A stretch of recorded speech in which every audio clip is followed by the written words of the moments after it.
tapat, matatag at maaasahan balitang tama at totoo lamang dito sa Pilipinas Network. Magandang araw sa ating mga kababayan sa Pilipinas at sa buong mundo. Huwag kalimutang pusuan ang video, sumubaybay at pindutin ang patingaw upang lagi kayong updated sa balita. Simulan na natin. Isang napakatinding trahedya ang yumanig sa rehiyon ng Black Sea matapos maiulat na 7 katao kabilang ang 3 inosenteng bata ang nasawi sa isang marahas na pag-atake ng drone na umano'y nagmula sa Ukraine. Ayon sa opisyal na pahayag ng pamahalaan ng Russia, naganap ang insidente sa sikat na bakasyonan ng Gelendzhik kung saan mahigit 40 iba pa ang nasugatan.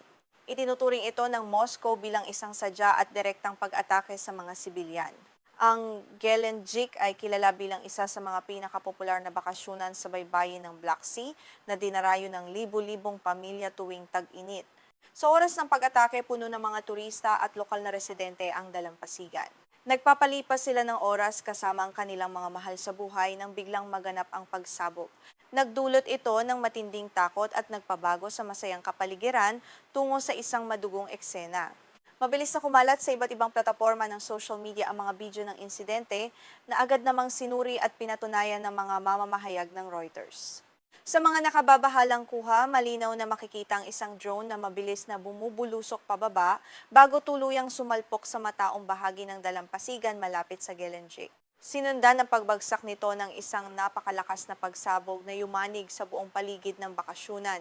Si Veniamin Kondratiev, ang gobernador ng rehiyon ng Krasnodar sa timog ng Russia kung saan matatagpuan ang Gelendzhik, ay mabilis na naglabas ng pahayag upang kondenahin ang pangyayari. Tinawag niya itong isang napakalaking trahedya na hindi dapat nangyari. Ayon sa kanya, ang pagkamatay ng mga inosenteng mamamayan, partikular na ng mga bata, ay isang malupit na krimen na nagpapakita ng kawalan ng pagpapahalaga sa buhay ng tao. Sa kanyang opisyal na pahayag sa Telegram, tahasang inakusahan ng gobernador ang pamahalaan sa Kyiv na nasa likod ng pag-atake. Sinabi ni Kondratiev na ang nangyari ay isang sadyang pag-atake ng rehimeng Kyiv laban sa populasyong sibilyan. Binigyang diin niya na ang tinarget na bakasyonan ay walang anumang koneksyon o kaugnayan sa mga pasilidad ng militar o infrastruktura ng depensa ng bansa. Sa kabila ng mga akusasyong ito, may ilang teknikal na detalye sa mga naunang ulat na nagdulot ng kalituhan sa publiko. Sa kanyang unang pahayag, binanggit ng gobernador ang mga bumagsak na pira-pirasong bahagi ng drone. Ang terminong ito ay karaniwang ginagamit ng militar kapag matagumpay na napabagsak o nasira ng mga sistema ng depensang panghimpapawid ng Russia ang isang drone ng kalaban bago ito makarating sa target. Dahil dito, hindi pa rin ganap na malinaw kung sadyang idinirekta ang drone sa dalampasigan o kung naapektuhan ito ng elektronikong panggugulo ng Russia. Posibleng ang paggamit ng mga sistemang pandepensa upang baguhin ang direksyon ng drone ay nagdulot ng hindi sinasadyang pagbagsak nito sa mataong lugar. Gayunpaman, nananatiling matatag ang paninindigan ng Moscow na isa itong planadong pag-atake. Kaagad na nagpadala ang mga lokal na otoridad ng isang dalubhasang pangkat medikal para sa mga sakuna sa pinangyarihan ng pagsabog sa nayong bakasyunan ng Arkipo o Sipovka.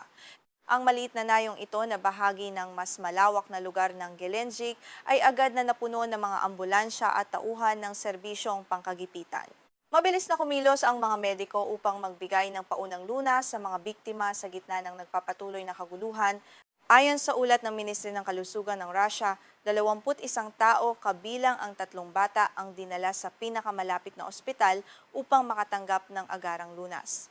9 sa mga pasyente ang iniulat na nasa malubha o kritikal na kalagayan dahil sa tindi ng mga sugat na kanilang natamo mula sa nagliparang mga labi ng pagsabog. Patuloy na ipinagdarasal ng mga lokal na residente ang kaligtasan ng mga biktima. Mula sa kabisera ng Moscow, mabilis na nagpahayag ng matinding galit ang Ministry ng Ugnayang Panlabas ng Russia. Sinipin ng opisyal na ahensiya ng Balitang TASS ang tagapagsalita ng ministry na si Maria Zakharova na tahasang nag-akusa sa Ukraine ng paggamit ng mga pamamaraang terorista laban sa mga sibilyan.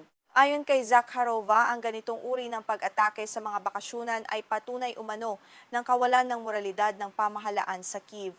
Sa panig naman ng Ukraine, wala pang inilalabas na opisyal na pahayag o komento ang militar o pamahalaan nito hinggil sa insidente sa Gelendzhik. Tulad ng dati nitong paninindigan, palaging ipinapahayag ng Kyiv na hindi nito sinasadyang puntiryahin ang mga sibilyan sa mga operasyong militar. Ang kawalan ng agarang tugon ay karaniwang bahagi ng patakaran nito tungkol sa mga operasyon sa loob ng Russia. Naganap ang trahedyang ito sa gitna ng mas malawak at madugong digma ang pinasimulan ng Moscow noong 2022 nang maglunsad ito ng malawakang pagsalakay sa Ukraine. Mula nang magsimula ang labanan, libu-libong buhay na ang nawala at milyon-milyong pamilya ang nawalan ng tahanan. Sa gitna nito, ang mga inosenteng sibilyan ang patuloy na nagiging pangunahing biktima ng walang katapusang karahasan. Hindi ito ang unang pagkakataong nagkaroon ng mga katulad na akusasyon sa pagitan ng dalawang bansa. Noong nakaraang buwan, pinaratangan ng Russia ang mga puwersa ng Kyiv ng pagpatay sa 11 tao, kabilang ang 4 na bata, sa isang pag-atake sa isang kampong bakasyunan sa rehiyon ng Zaporizhia na kasalukuyang kontrolado ng Russia. Ang mga ganitong insidente ay lalo lamang nagpapalalim sa galit at pagnanais na gumanti ng magkabilang panig. Sa kabilang banda, paulit-ulit ding naglunsad ang Russia ng mga mapangwasak na pag-atake sa mga pangunahing lungsod ng Ukraine mula pa noong simula ng digmaan. Ang mga pambobomba ng Russia ay nagdulot ng malawakang pagkawasak sa mga infrastruktura ng kuryente, mga paaralan at mga pamayan ng tirahan. Dahil dito, napilitang lumikas sa ibang mga bansa ang milyon-milyong mamamayang Ukrainian upang makaligtas. Libu-libong sibilyan na ang kumpirmadong nasawi sa Ukraine dahil sa mga pag-ataking panghimpapawid, mga misil at drone ng Russia. Karamihan sa mga biktima ay mga ordinaryong mamamayang natutulog sa kanilang mga tahanan o nagtatrabaho sa mga tanggapan ng tamaan ang mga gusali ng mga sandata ng Russia.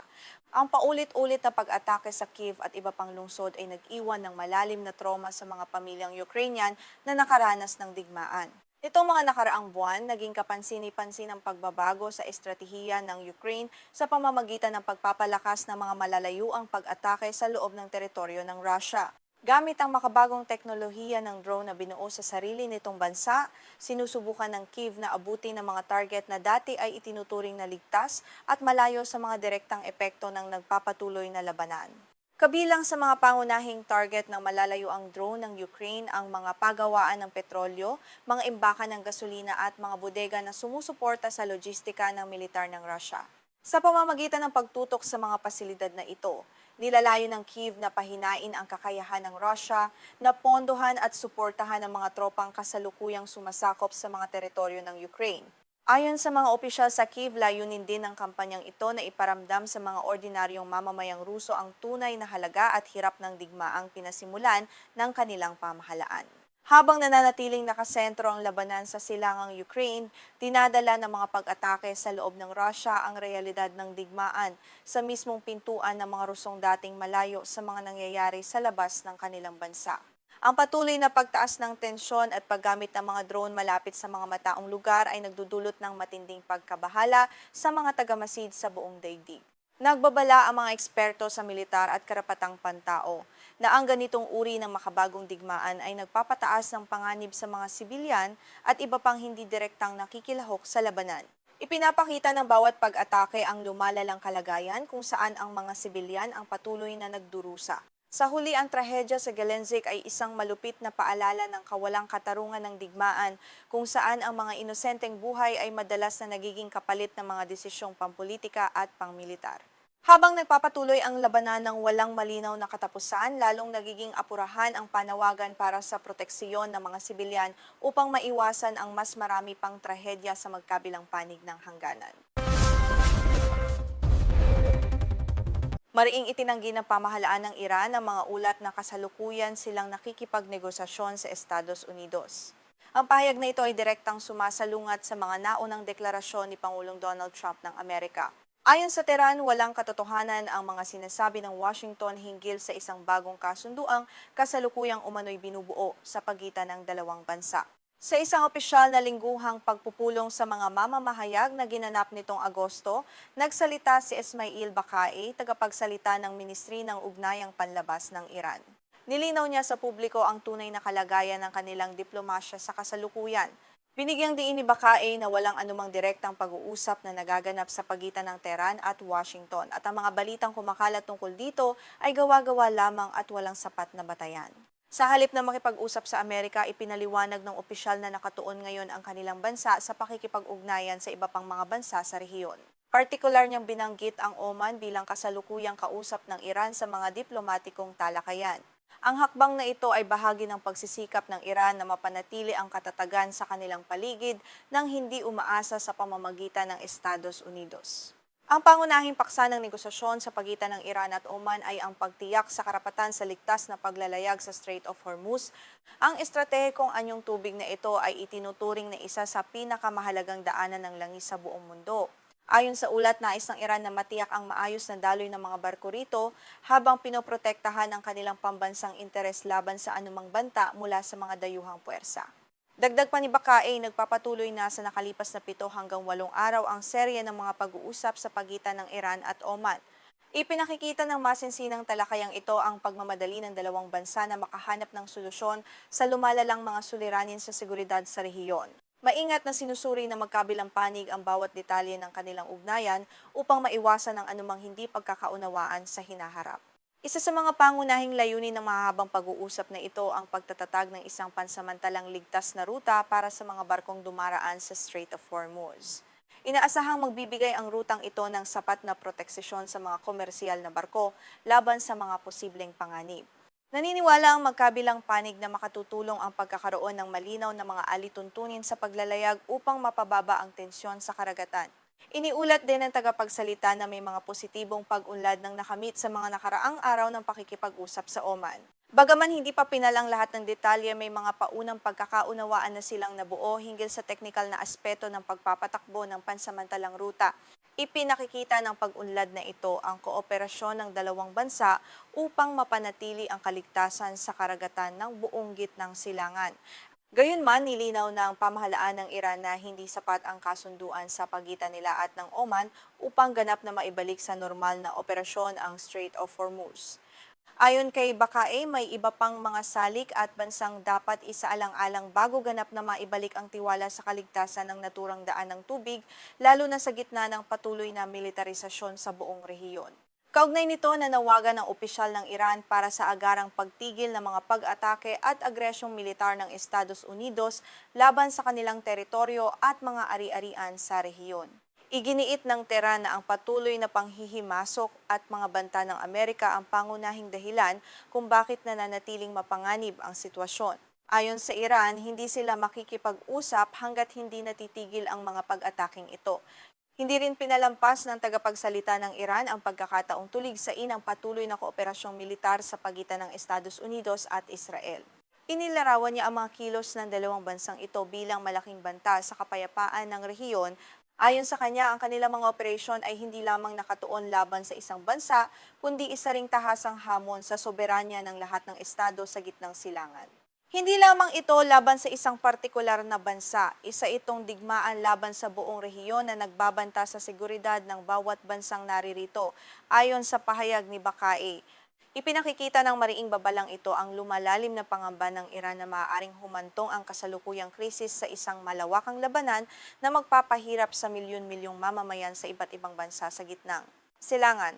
Ang mga mariing pahayag na ito mula sa Tehran ay direktang sumasalungat sa mga naunang sinabi ni Pangulong Donald Trump.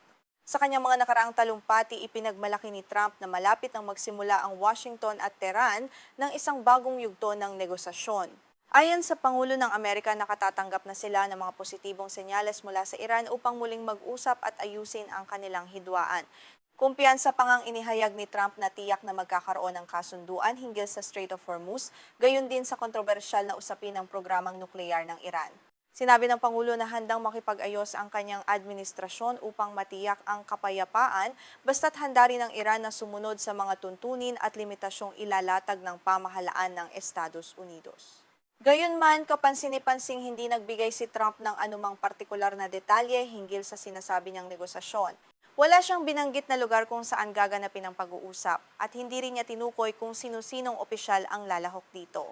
Dahil dito, maraming eksperto ang nagduda sa katotohanan ng kanyang mga pahayag at nagpalagay na maaaring ginagamit lamang ang mga ito para sa sariling interes sa politika. Bukod sa kanyang mga pahayag hinggil sa kapayapaan, nagbabala rin si Trump noong unang bahagi ng Agosto na nakahanda ang militar ng Amerika para sa isang matinding pag-atake laban sa Iran. Ayon sa kanya, ang antas ng puwersang maaaring gamitin ng Estados Unidos ay hindi pa kailanman nakita sa kasaysayan. Nagdulot ito ng matinding pangamba sa posibleng pagsiklab ng isang marahas at malawakang digmaan. Sa kabila ng kanyang matinding banta, iginiit ni Trump na pinili ng Washington na ipagpaliban muna ang planong pag-atake. Sinabi niyang ginawa ito dahil sa hiling umano ng Tehran at ng iba pang mga bansa sa gitnang silangan. Ayon kay Trump, nakiusap ang mga ito na bigyan pa sila ng karagdagang panahon upang makabuo ng isang komprehensibong kasunduang magiging katanggap-tanggap sa lahat ng panig. Agad namang pinabulaanan ng mga opisyal na media ng Iran ang mga pahayag na ito ni Trump. Ayon sa mga ulat mula sa Tehran, walang anumang katotohanan ang sinasabing nakiusap ang Iran sa Estados Unidos na ihinto o ipagpaliban ang mga planong pag-ataking militar. Tinawag nila itong isang malaking kasinungalingan at propagandang naglalayong palabasing mahina ang posisyon ng pamahalaan ng Iran. Sa halip na sila ang nakiusap, iginiit ng pamahalaan ng Iran na si Pangulong Trump mismo ang napilitang umatras mula sa kanyang mga naunang banta ng pag-atake. Ayon sa pagsusuri ng lokal na media sa Tehran, napagtanto ng Washington na ang anumang agresyon laban sa Iran ay magdudulot ng napakalaking pinsala sa mga interes ng Amerika at ng mga kaalyado nito. Dahil dito, naghanap na lamang umano ang Estados Unidos ng dahilan upang umatras. Ipinakikita ng patuloy na hidwaang ito sa pagitan ng dalawang bansa ang napakakomplikadong kalagayang geopolitikal sa gitnang silangan. Dahil kritikal na daanan ng pandaigdigang supply ng langis ang Strait of Hormuz, ang anumang kaguluhan dito ay direktang makaaapekto sa pandaigdigang ekonomiya. Kabilang dito ang presyo ng petrolyo sa Pilipinas, isang bansang lubhang umaasa sa inaangkat na krudo. Sa pagtatapos ng ulat na ito, malinaw na malayo pa ang landas tungo sa tunay na kapayapaan sa pagitan ng Iran at Estados Unidos.